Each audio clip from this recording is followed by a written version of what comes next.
Hi, kamusta mga chong? And welcome po dito sa ating channel. At meron naman tayong another react chong, no? At before we continue and before we start, I just want to say how you guys doing mga Pilipino. Palakpakan naman natin ang ating kapwa Pilipino mga chong.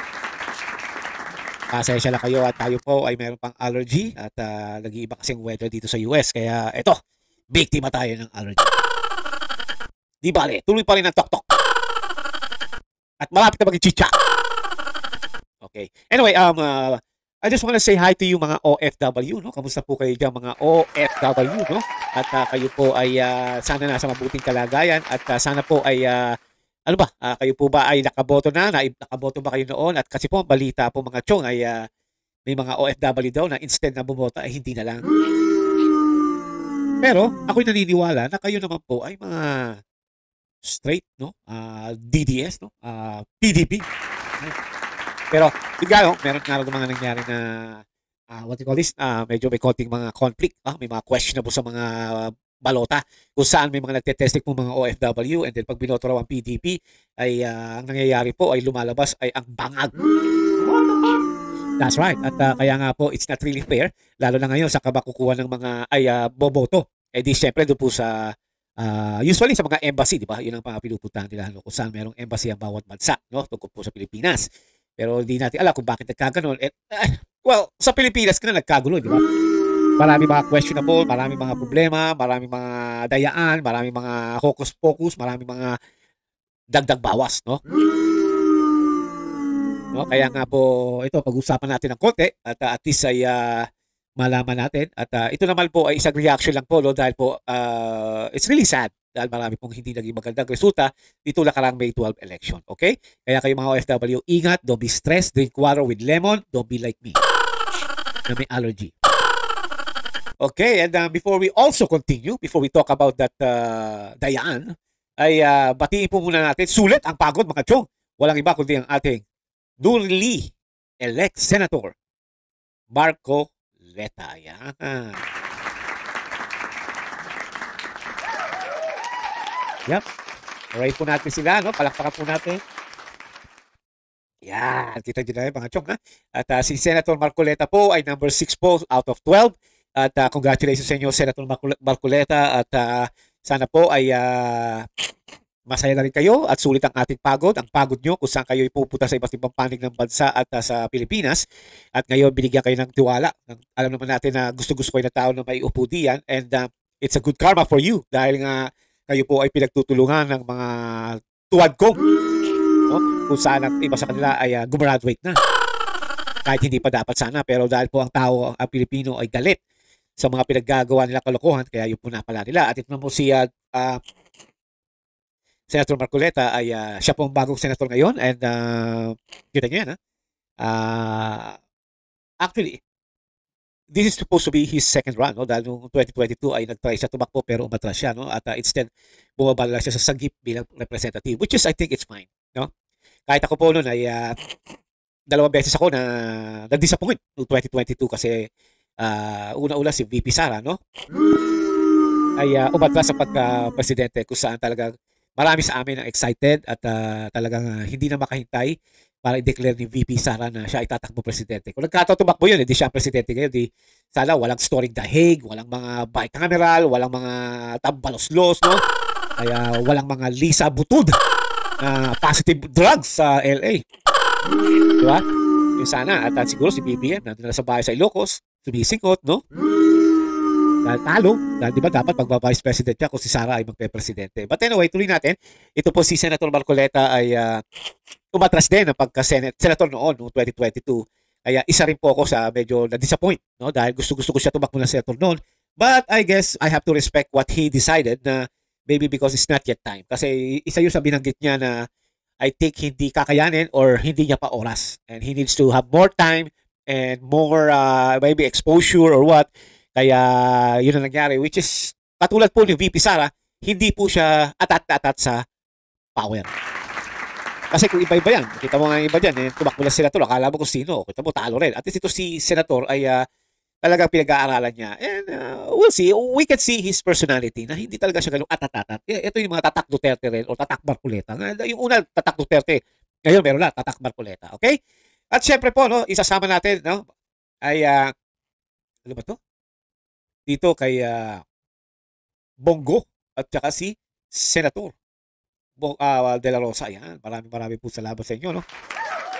Sa mga bumoto po sa kanila ay maraming salamat po at sila po ay nasa top 12 ngayon and yun nga lang at maraming mga question po ngayon sa ating eleksyon dahil sa mga points, no, at sa mga boto kung saan ay yun ang pag-uusapan natin. Kaya pero binati ko muna ito ating mga kandidato na sana, no, kasama si Atty. Vic, sila Pastor Kibuloy, sila Labino, Hinlo, sila Bondok at si Dr. Mata. Sana. Pero I have a feeling and I believe na talaga sila dapat ang nanalo rin. Kasama sila sa nanalo nito tatlong ito.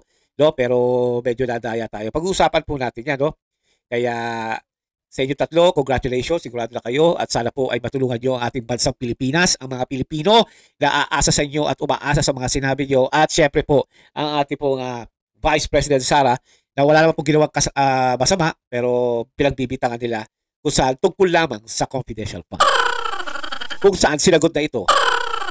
Pero tuloy pa rin. Hindi naman matutuloy yan. Alam na ba ang mga tao ngayon, may utak naman. No? Hindi yan katulad ng mga bangag. Di ba? Alright. At before... ano ba yan? Nabubulol tayo. No?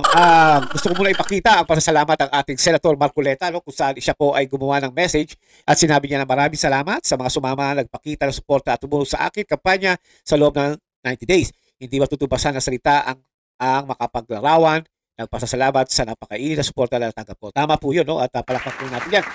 At sinabi niya, magkita-kita po tayo sa Senado. Yan. Okay. Opo, syempre. At syempre po, no? Since sinabi niya po yan, ay itong channel na to ay ating gagamitin din po para po ipakita kung ano yung mga programa ni Senator Marcoleta, the same as Vice President Sara. You know that already, that this channel also, number 1 is VP Sara at ang mga Duterte, at nadagdagan po itong si Senator Marcoleta, no?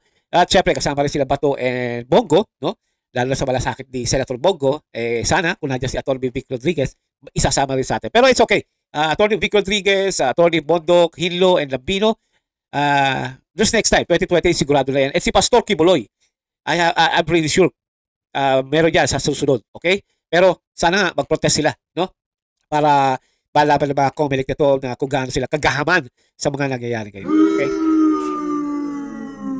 Alright. Alam niyo mga chong, ito na yon, no? Resulta sa eleksyon. Sino ba talaga ang nagmamanipula ng eleksyon na to? Kasi you can tell itong nakaraang eleksyon na to noong May 12 ay parang it's really set up or program na. If you remember na ito si Senator, si Atty. Glenn Chong, no? Palakpakan po natin sa Atty. Glenn Chong, ay nagbigay na ng hint na dadayain talaga ang May 12 election. No matter what, talaga it's really set up already. And the thing is, ang talagang bumoto sa mga tao, no? Sa mga dinaya ay ang machine, no? Hindi ang tao mismo. Dahil kung matatandaan nyo, sa vlog ni Mama Harlika, no? At ito si Atty. Glenn Chong na meron ba watcher ang nagreklamo? Si Jay Lee o Jay Lo? Ano ba yun? Yeah, si Jay Lee, no? At siya raw ay nagko-complain, sumulat sa Comelec na ang nangyari yata, no? I think alam niyo na to, no? Nakita niyo na to sa vlog nila Mama Harlika, ay pinasa niya yung boto, yung gusto niya, pero ang lumabas ay yung kalaban, di ba? Ngayon, sinabihan siya ng Comelec officer na, sige, iboto mo pareho na mayor, no? Si Plaza yata at si Fortune. Di ba? Pareho mayor yan para malaman daw kung magkakaroon ng error, no? So, sinubukan niya, pero ang lumabas pa rin, overvote, yata, tapos lumabas yung kalaban at hindi si Plaza. At syempre po, siguro may nangyari yata na ano tawag dito, ay parang nasilip niya o nakita niya sa election return na may mga identification doon na hindi lumalabas sa election return pero meron sa resibo. It's like that. So parang bumoto ka, no? Ang final is election return kasi yan ang sinasabit sa main, wala doon yung binoto mo. Diba? Yun ang nangyari. No? Kaya ito si John Lay, I think, correct me if I'm wrong, no? Ay nagreklamo, sumulat sa Comelec, no? Pero instead, nagpadala pa raw ng police. That's right, no? Kaya nakakabwisit. Instead na i-entertain sila ng Comelec na, what's wrong? Can you give us the proof, documents na ito ay may pagkakamali and we will study it, di ba? Ganun dapat, professionally. Pero instead ay nagpadala ng PNP at mukhang they're planning to harass him o takutin the way they said the story. Kaya it's really unfair, no? Kaya talagang bangag ang gobyernong ito. At ang COMELEC kasi dapat sana ay may sariling independent body ay nagpapadala na lamang kung ano ang gusto ng isang butod. Di ba? Anyway, isa pa po ito ay ito, nakakapagtaka po, no? Bakit si Senator Bongo ay naka 20 million plus, pero when it comes to yung mga kasama niya, napakalayo. No? And it's only Dati Marcoleta and Senator Bongo. Dapat yan, kung taka 20 to 20 plus million si Senator Bongo, dapat ito, close din yung mga kasama niya. Kasi think about it, no? Kung ikaw, boboto kay Bongo, isasama mo ang kasama, edi syempre, kung number 1 si Bongo, number 2 si Bato siguro, dapat may mga 1 point yan, di ba? It's just basic, di ba? Syempre, may mas magaling diya sa numbering, like si Atty. Glenn Chong, no? But what I'm saying is, tatagalin natin si Atty. Glenn Chong, no? Yan. What I'm saying is, siya nga nagsabi mismo na kapag boboto nyo ang PDP, halimbawa, isolid nyo, i-block voting nyo para nandun lahat. So parang straight 10, no? Yung lahat, yun, wala nang iba. Pero meron nakarating din sa akin, no? Ito ay sa bandang Pangasinan, no? Hindi ko na babanggitin saan. Ay pag daw 10 ang ibinoto o itatry niya iboto, o meron na siguro nagsabi sa kanya, sa mga kasama niya na 10, ang lumalabas overvote. Ilan ba ang senator na kailangan ng Pilipino? Di ba, 12? Tapos, ang ginawa nito kakilala ko na nagsabi sa akin ay binoto nyo na lang 8. No? At syempre, ito ay straight PDP, pero 8. So, may nabawasang kandidato na sana ay kasama. Pero nga, natatakot siya ma-overvote siya at hindi tanggapin. Kaya ang ginawa niya, ibinoto niya na lang 8, gumana. So, anong klaseng Anong klaseng style to ng COMELEC? Diba? Normally, dapat 12. Dahil naman talaga legally na ang kinahanap ng tao ay 12. Kung boboto ka pala ng 10, dire-reject or nag-go-overvote daw. Bakit ganun? Diba? Marunong ba magbilang yung machine? Ang alam ko, matalino mga machine kasi nga, those are AI or computerized. Pero when it's come to that, nag-go-overvote. Bakit? Diba? So, hindi natin dapat sisihin ng machine. Ang sisihin natin dito, yung nag-calibrate ito at saka yung nag-setup. Diba? Kaya, meron pa rin isa na nag-report o meron isa nagtanong sa press conference ni Garcia ay sinabi na meron daw bumoto, hindi ko lang alam kung ito'y overseas o dito rin sa Pilipinas, ay straight PDP ang kanyang binoto. Walang halong dilawan, di ba? Pero nung lumabas daw yung resibo, ang lumabas, bangag. Bakit po ganun? Ngayon, ang katwiran naman ni Garcia is baka nakalimutan daw ng botante na ang binoto niya pala ay bangag. Bakit mas marunong ka pa sa bumoto? Di ba? Bakit hindi mo alamin yung utak mo kung bakit yun ang sinasabi mo? Sino ang nasa likod dito, mga chong? Sino? Diba? Kasi the way yung daya na to, talagang you can tell na meron naka-setup at talagang ready na. Matatandaan ko nung sinabi ni Atty. Glenn Chong na ito ay magiging 831. And come to think of it, yan nga nangyari. Kaya naging 8 ang bangag kasama ang mga Dilawski. Diba? Now, nakakapagtaka naman mga chong. Itong sila Aquino at saka si Wow Dagat ay bigla napunta sa top 5. Number 2 si Aquino at number 5 si Unggoy. Ibig sabihin, alam naman natin na isinuka na ito ng tao noong nakaraang eleksyon, ni hindi na nga manalo to, ni hindi na nga makaabot to sa top 15 ng Senado noon. Ngayon nasa top 2 and top 5. Diba? So, talagang you can tell na these are all set up. Naniniwala ako na ito ay dinaya. Ito ay set up. Kaya nga, calibrate for them means cheating. Diba? Yun ang ibig sabihin. No? Kaya madayang eleksyon ito. The COMELEC never responds sa mga nangyari. Ang mga local na PDP like mayor, governor, councilors, congressman, and siguro mga board member, mga nanalo ang mga PDP. Diba? Pero, pagdating sa national, doon talaga nagkakaroon ng question. Kita mo naman nangyari sa Cebu City at tagal-tagal na wakwak. No? Pero pumalit si Barry Cuatro, isang eleksyon lang ha. Bigla, tinaas lang ni Tatay Digong ang kanyang kamay. Kita mo, nabura si wakwak. Ang ibig ko sabihin mga chong, maraming PDP ang nanalo, nakalusot, yung iba bago pa, pati sa Congress, ganun din. Pero pagdating sa national, talaga parang sinet up nilang national. Bakit kanyo? Kasi nga, isa sa kanilang plano ay ang impeachment ni Vice President Sara Duterte. Which is, para sa akin, sa aking reaction and opinion dito, hindi na matutuloy ito o mahihirapan sila. Yan ang hindi na-gets ng mga kalaban, ng mga demonyo sa gobyerno, ng mga bangag sa gobyerno, ng COMELEC na to. na hindi mangyayari at talagang tagilid pa rin sila. At kahit pa sabihin mo na ang COMELEC ay nagdagdag ng Dilawski sa katauhan ni Aquino na kine-credit grabbing niya na siya raw ang dahilan kaya mayroong libre tuition fee at si isang tao na si Unggoy, no? Na sinasabi niya sa buong Pilipinas na wow dagat na gumawa ng batas sa mga bata na hindi pwede kasuhan pag may ginawang katarataduhan kaya marami kayo na gumagawa ng katarataduhan ng mga kabataan dahil sa hinayupak na Unggoy na yan. Ang aking lang mga chong is sana po ituloy ng mga protester na mag-demand sila ng manual count because that's on the constitution na sa atin sa Pilipinas. That's the only thing. Kailangan wag magsabi ang mga natalo like sila Senator Rodriguez, sila Labino, sila Hinlo, sila Bondok. They are all or they're almost mga abogado to mga to. They know the law and they should protest.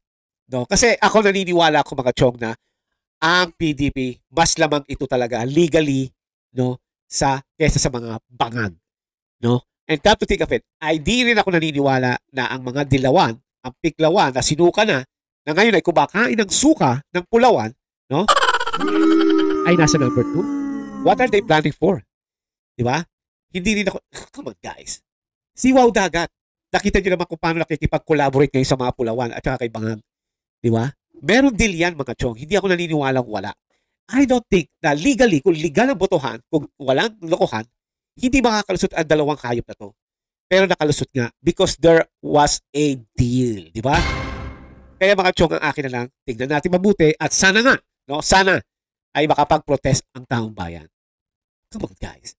Ito na nga lang yung pag-asa natin na makabawi sa mga ginagawa nila kawalang yahan, kadibonyahan sa atin ng mga gobyernong ito. At ngayon, ginawa na naman nila. Bakit? Kasi alam nila na walang kikilos protesta ng malaki. Meron man, may gagawa lang kilos protesta, ilang araw lang wala na. That is why. Ganyan sila ngayon. Parang, oh, okay lang yan. Wala yan. Maniwala kayo sa mga yan. Basta, tuloy yung katarataduhan at kadamkunyahan. At yan ay hanggang dakdak lang sa una, wala na. Iyan na nangyayari. Iyan na napapansin nila at yan din na napapansin ko. No? Pero kung ipupush natin palagi, itong mga to, mag-iisip na. Di ba? Kaya sana mga chong, akin lang po, before we end this discussion, ay sana po sa Pilipinas, huwag natin pabayaan to. Huwag natin palampasin. Diba? Let's get the justice for this. Ginago tayo ng COMELEC.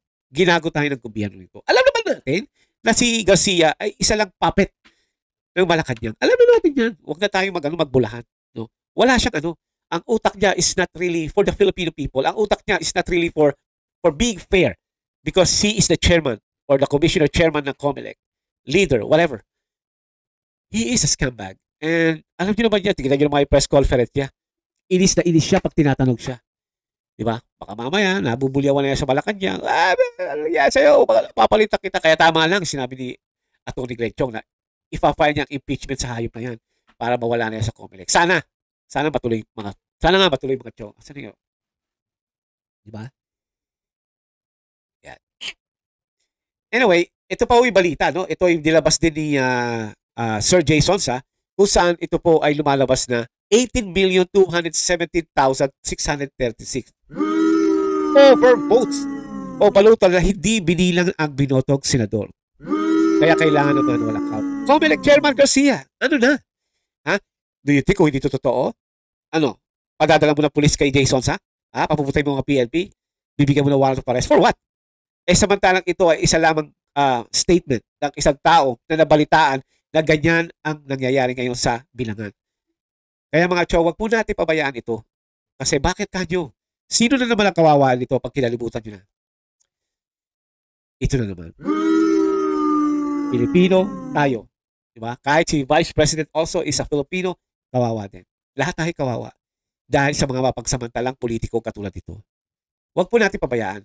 At sana ay ituloy natin ang laban. No? Sana yung mga natalo na PDP candidate, this is your chance para ipakita nyo na natalo na nga kayo sa eleksyon. Kasi hindi ako naniniwala na talo kayo eh. Dinaya kayo. Lalo na si Pastor Kibuloy. Dinaya kayo. Hindi ako naniniwala dahil I believe na ang PDP ay mas lamang. Siguro, ito aminin natin, siguro baka isa o dalawa lang ang nalaglag sa PDP. Legally. Okay? Literally. Pero dahil nga ang machine, ang dumoktor sa score o sa points, kaya ganyan na nangyari. Naglagay lang sila ng tatlong PDP legally para hindi naman masyadong obvious. Nilagay nila si Marcos at saka si Villar para hindi rin masyado obvious. Nga, pati nga ang bangag, nagkakalaglagan na. Ang PDP, hindi ganun. They have to protect each other. Kaya sana po sa mga kandidato ng PDP Senate ay sana po ay wag niyong pabayaan ito. Dahil para sa mga Pilipinong ito ay sila ang makikikawawa pag ito ay hindi naasikaso o hindi natin nakuha yung justice. We really demand for a manual count, Garcia. Okay? Alright, hanggang dito na lang po at sana po ay naintindihan nyo ulit at gustuhan nyo ang ating pinag-usapan at tayo po ay meron ulit susunod. No? And kayo mga Pilipino, mag-iingat po kayo. Our country is still in chaos. Wala pong magandang nangyayari sa ating bansa ngayon kung hindi puro pahirap ang ginagawa ng gobyerno. They're not helping us. You know, they want us to suffer. Yan ang mga utak na demonyo. No? Yan yung mga utak na makasarili. And I feel bad for the Filipinos there dahil sila mismo ang naapektuhan. Hindi ito mga politikong ito. Okay? Let's continue the fight at mag-voice out kayo and show them na hindi nyo na nagugustuhan ng mga nangyayari. Okay? Already, just like our Vice President said, mga chong, mahalin natin ang Pilipinas. God bless. Salamat po.